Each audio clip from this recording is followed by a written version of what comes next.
Today we continue to listen Mettā Sutta. This Mettā Sutta is delivered by Lord Buddha to 500 monks who are practicing in the forest. Mettā is a universal loving kindness.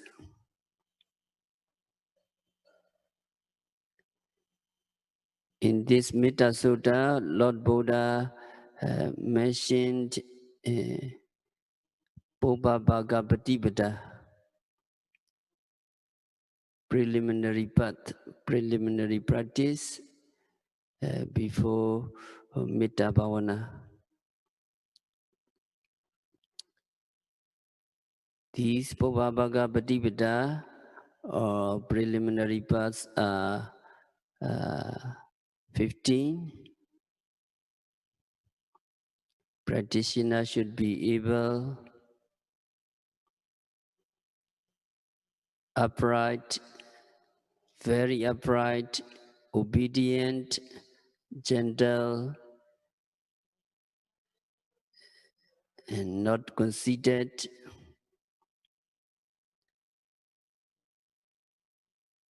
Practitioner should be contented,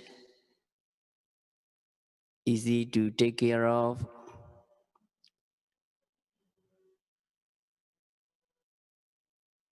He should have few activities. He should have light living. And today we have to listen Santindriya, be controlled in the senses. Nipakoja, yogi should be wise, apagabo, not impudent, etc.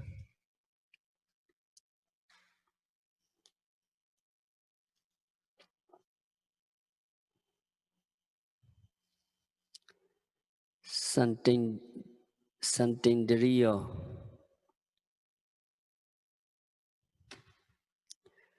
Yogi should have the moral quality of calmness and self-restraint.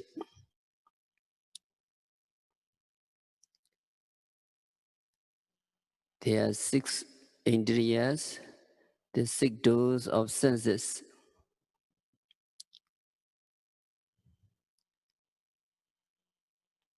Eye door, ear door, nose door, tongue door, body door, and mind door. The word indriya is translated as the word faculty.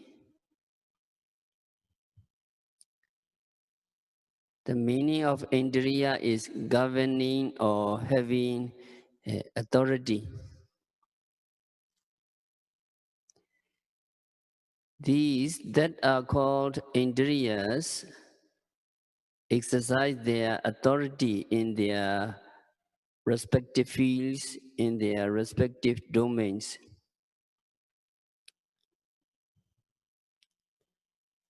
For example, there is the eye sensitivity.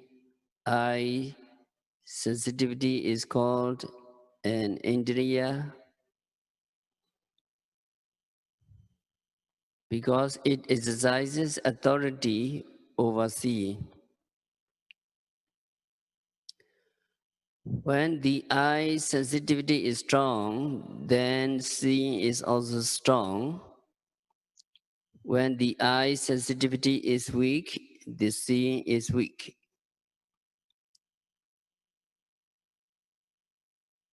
The eye sensitivity controls the quality of seeing. In the same way, ear sensitivity controls the quality of hearing, and so on. So they are called indriyas. In their respective domains, they are bosses. In the domain of seeing, eye sensitivity is the boss. In the domain of hearing, ear sensitivity is the boss, and so on.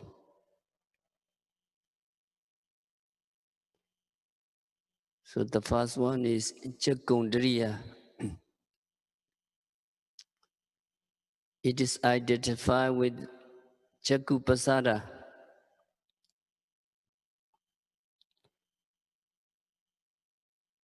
Eye sensitivity among the 28 rupas. And number 2 is Sotindriya, ear faculty. It is identified with Sotabasada, ear sensitivity. And number 3 is Ganendriya, nose faculty. It is identified with Ganabasada, nose faculty.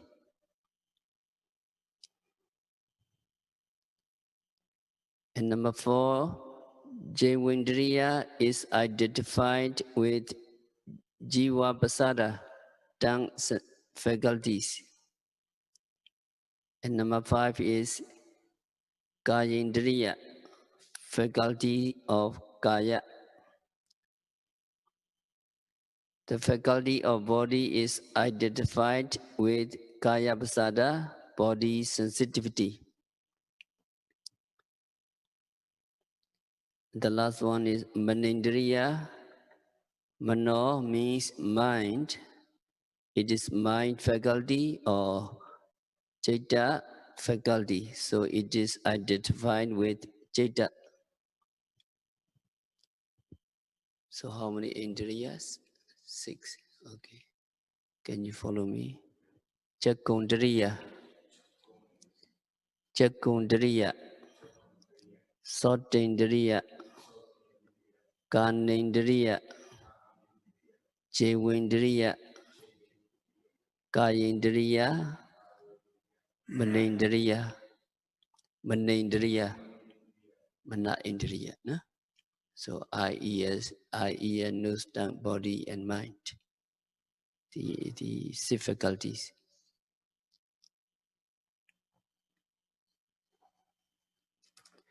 So Santindriya. All these indriyas should be kept under restraint. With a tranquil mind, if you see good sights or pleasant sights, if you hear good sounds or pleasant sounds,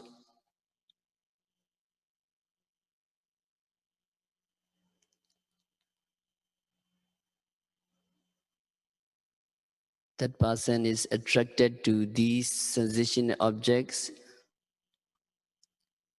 and he will find them pleasurable, and then he will become fidgety,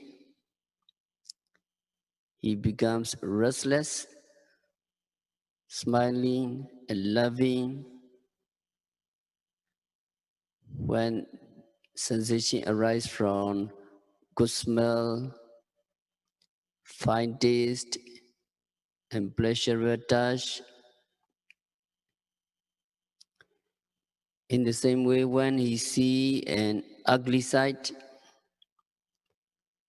hears unpleasant sound, smell bad odor, etc., he becomes perturbed and restless if he is unable to tolerate such bad sensation. So he may even murmur and grumble. So it is necessary to exercise restraint and remain calm and unperturbed in connection with both good and bad sensation.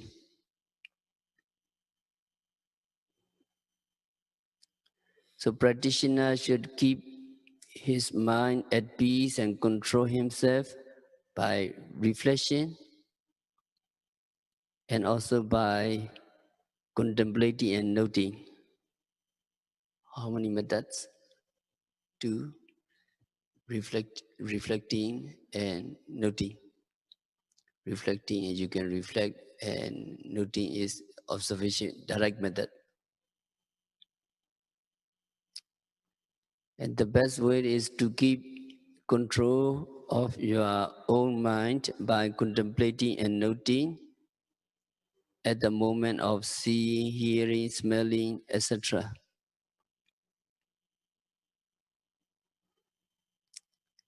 It will not be easy to do so for those people who have no experience in contemplating mindfulness.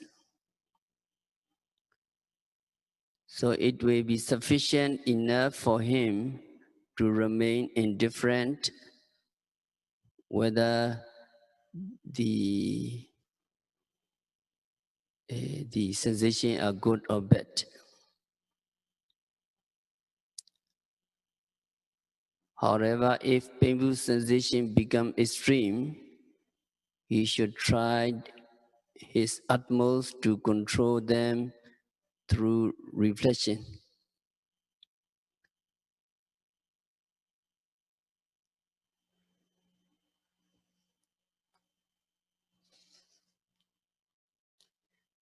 Santindriya, another one is Nipako.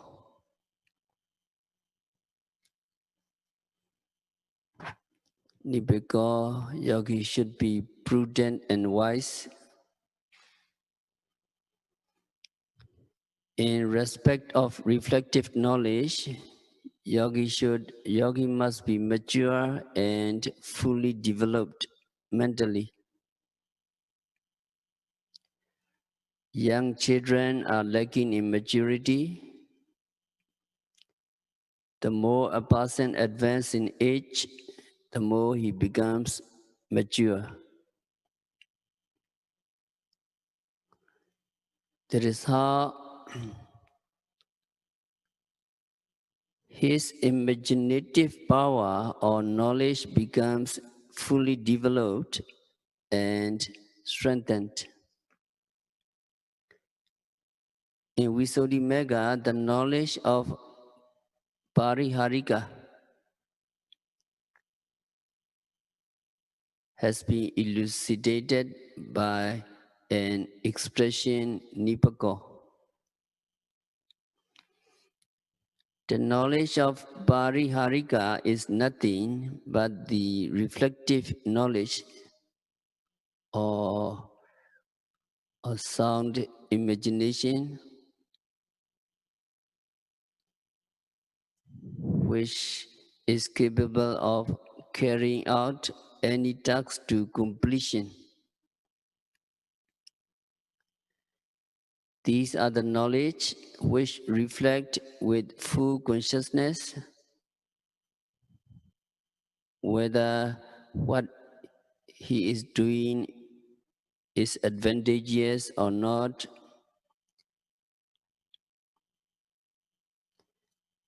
That is Sappaya Sambhajiñam. This knowledge is extremely useful in matters relating to both Lokiya and Lokuttara, mundane and supramundane.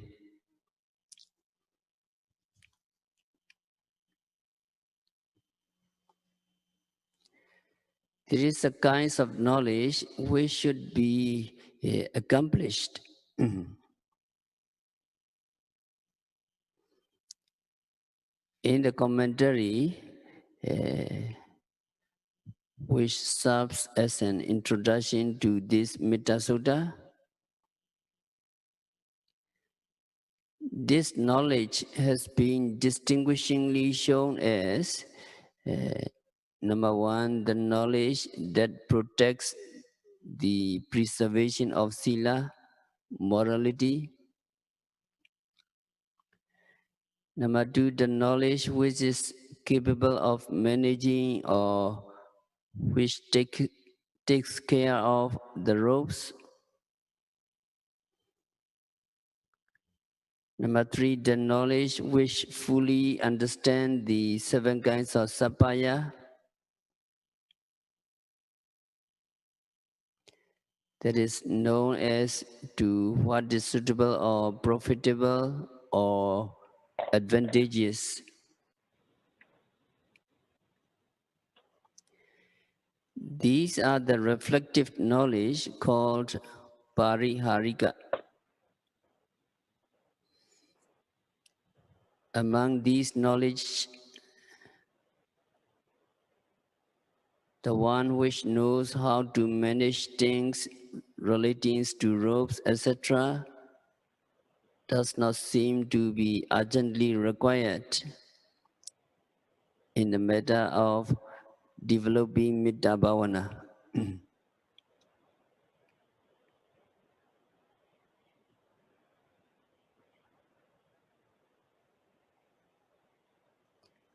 However, in this particular knowledge,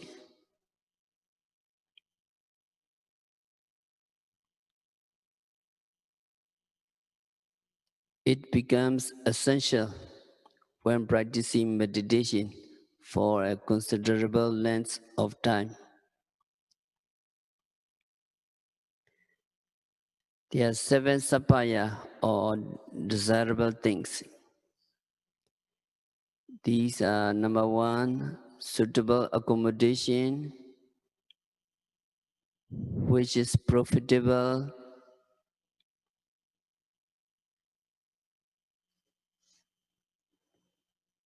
to one who is developing to meditation.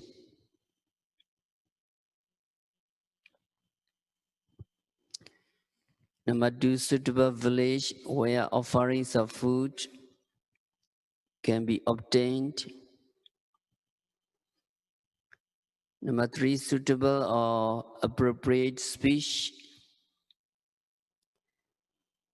Number 4, suitable teacher and companion. Number 5, suitable food. Number 6, suitable or congenial weather.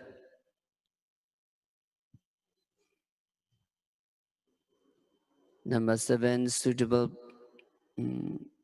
posture or deportment. It is for a bhikkhu, for a monk to be accomplished with the knowledge that can properly reflect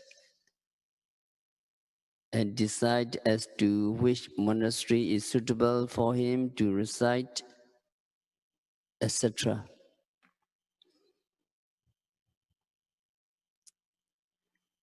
And what are Sattaka Sambhajanya?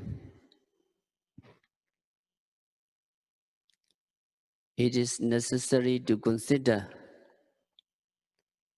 whether it will be proper to reside in a wooden monastery or a monastery made of bamboo or masonry,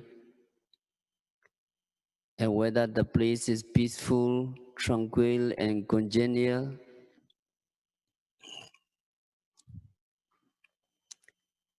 In connection with the village where food can be obtained,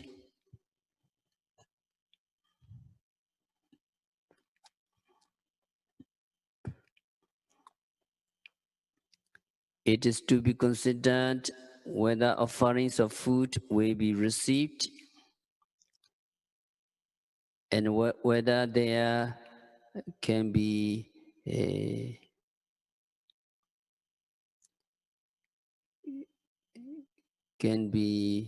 no distraction of opposite sex.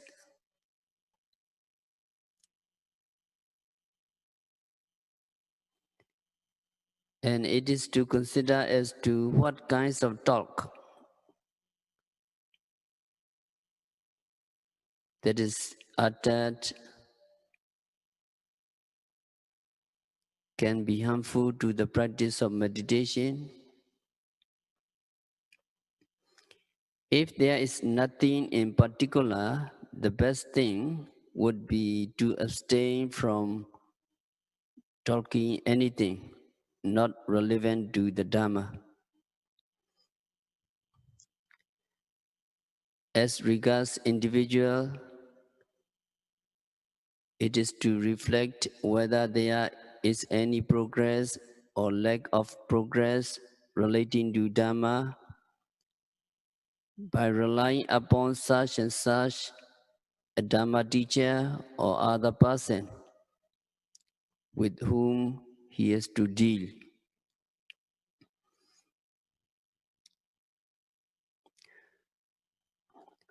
With reference to food, it is to consider what kinds of food will be agreeable and beneficial for him to depend upon from the point of view of health and of the Dhamma.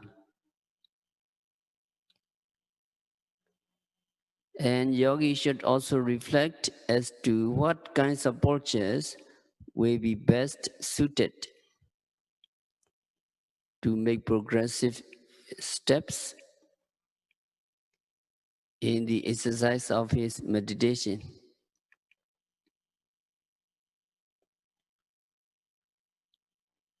If he needs energy,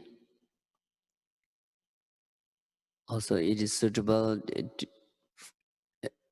with walking,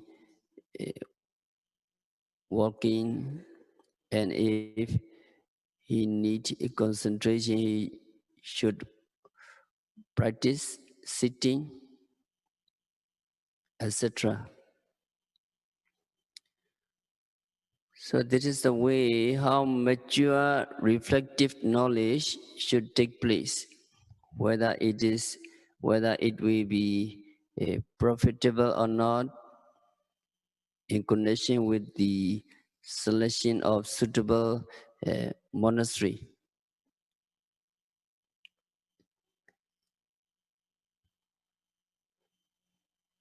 So Master Sierra said,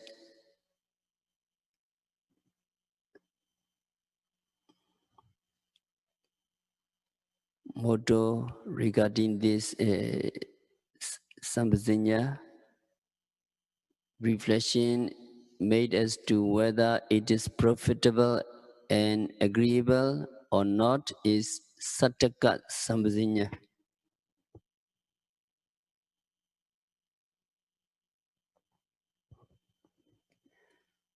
Another thing is Sappaya Sambhajinya.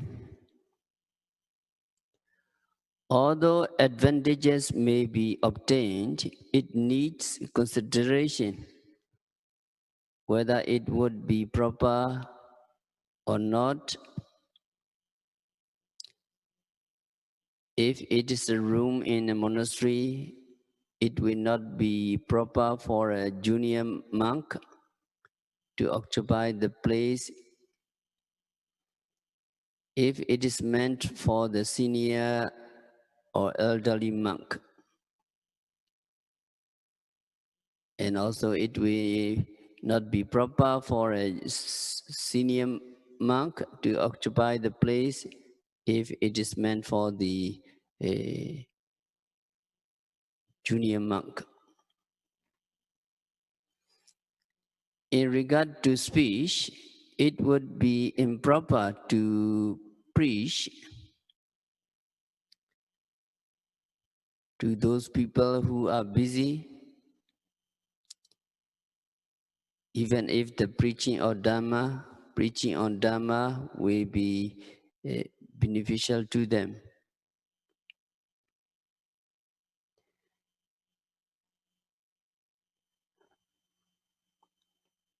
So the monk, the bhikkhu, should weigh and consider if it is proper or not to preach Asubha Dhamma,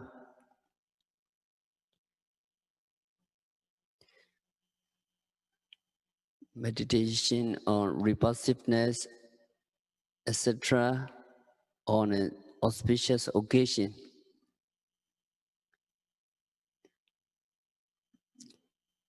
It is Sappaya Sambhajinya. So we need to remember reflection whether it is proper or not is sappaya sambazinya.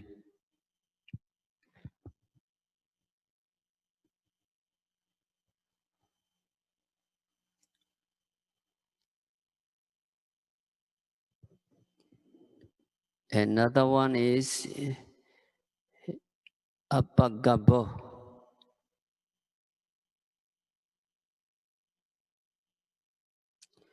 Yogi should be free from impudence.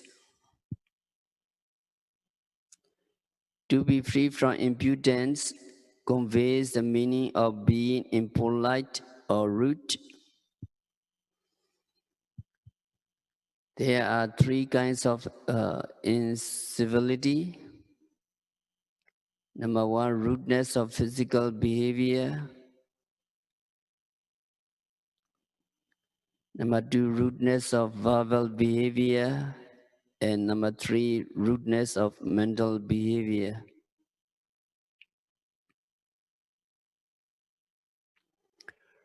Rudeness of physical behaviors manifests itself under 8 conditions.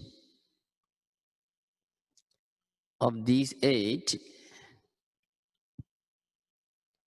what is generally found at the present time needs elaboration. Whether in the midst of an audience of the Sangha or amidst the public, to take a sitting posture with knees up or with the thigh widely extended is a clear evidence of rude bodily behavior, or rather unrefined manners. Sometimes postures may be taken with either one knee up or both the knees up with the hands folded across the knees.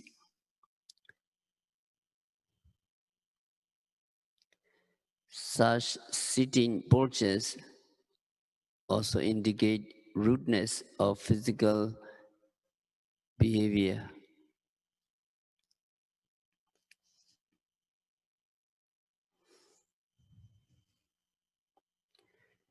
If sitting or standing by touching the body of the Martyra senior monk, or sitting or standing in front of them,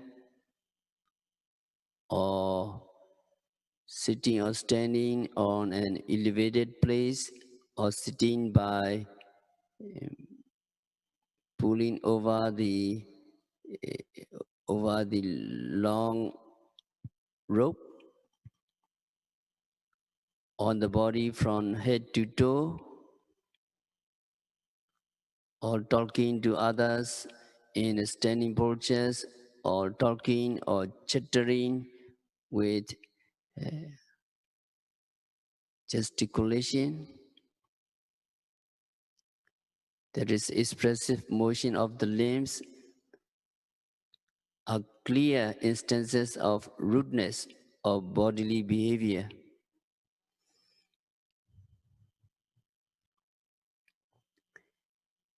If the monk squeezes himself in a congested place where young monks are sitting, or if he occupies the seats meant for the senior monk, or if he overtakes the martyra, elderly monks while walking, etc., is obviously rude and uncultured.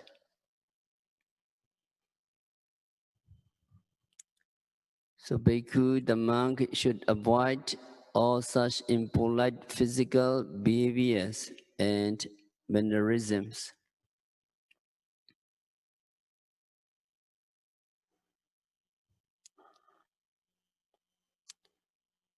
At the present days,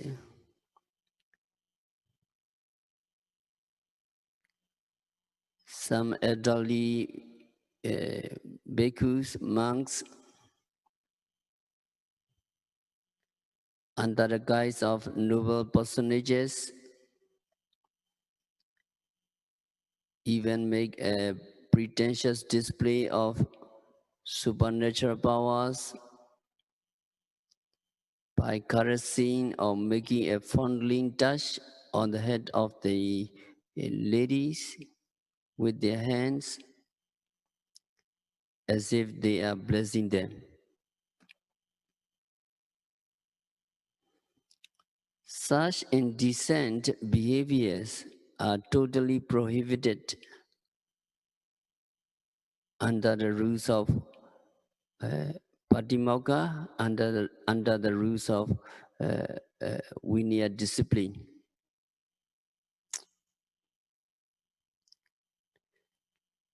It has been strictly laid down under the Patimokkha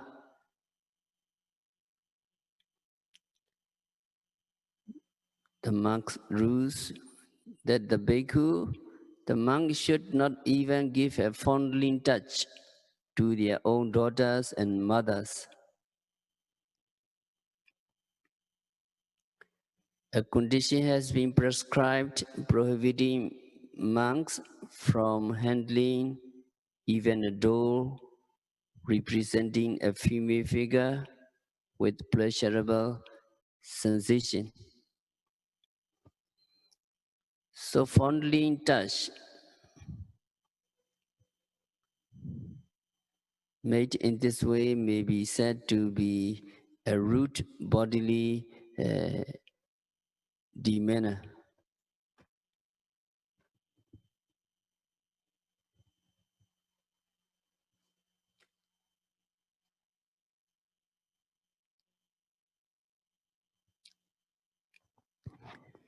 Another thing is that while Sangha and yogi, monks and yogis, practitioners are taking meals or when taking meals together with others, emitting nasal secretion or ejecting phlegm by coughing or spitting are regarded as unrefined manners in as much as these are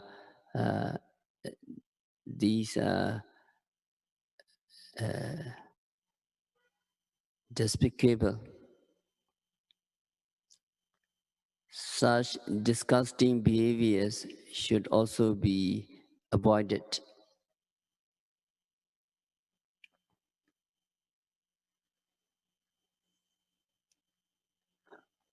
And then rudeness of verbal behavior. Relating to rudeness of verbal behavior, there are 4 conditions.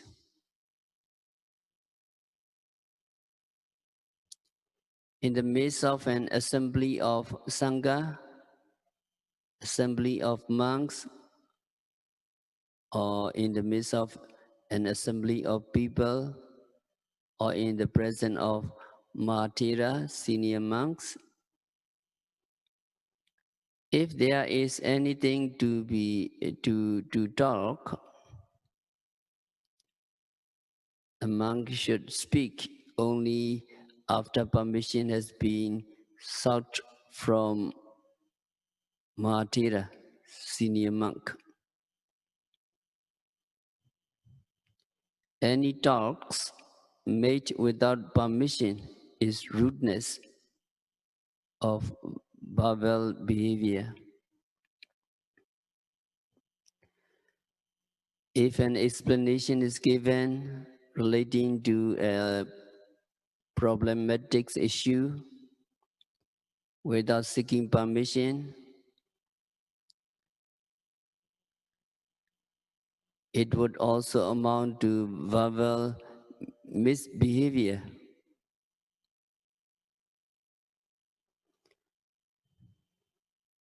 It is impolite, or rather rudeness of verbal behavior,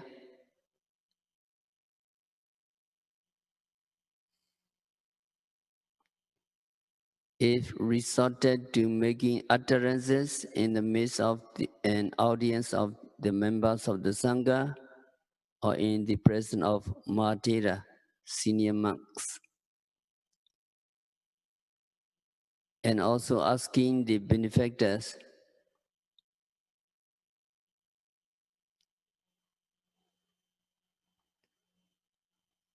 are there something to eat?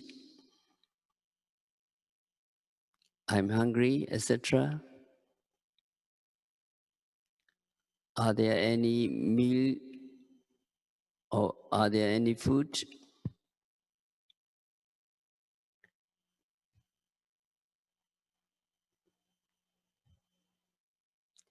Are there any food ready to be offered to me? The monks may ask while visiting the homes of the benefactors.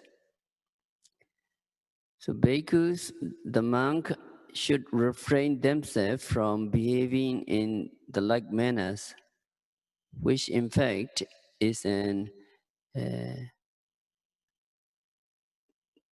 contravention of the rules of Bhikkhu Patimokkha, rules of conduct of the monks.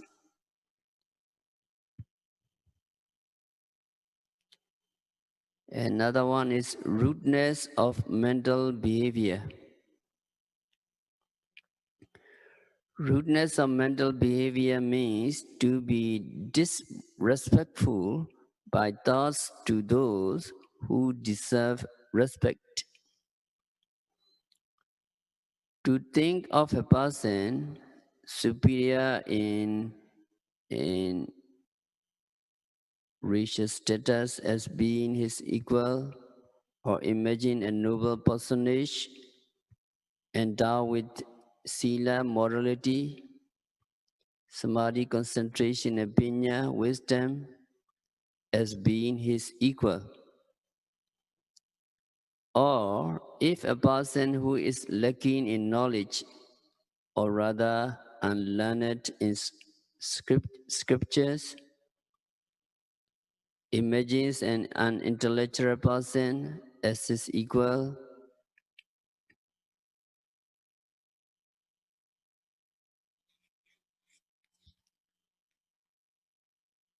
or if a person imagines the other as being unintellectual or unknowledgeable as compared to him,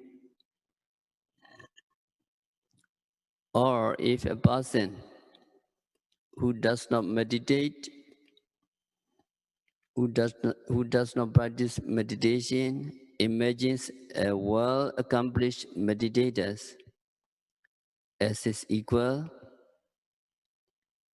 all these are instances of rudeness of mental behavior.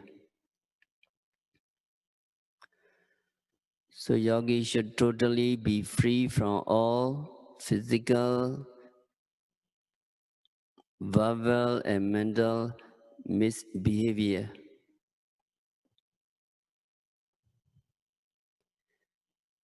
So another one is the Kuleswat Nandugeda, to be freed of attachment to both male and female benefactors. So we'll continue next week. We have to stop our discourse for today. By practicing Mettā Bhāvanā and Vipassana Bhāvanā, loving kindness and Vipassana meditation continuously and meticulously, may all yogis realize the real peace in the very near future. Sadhu, sadhu, sadhu.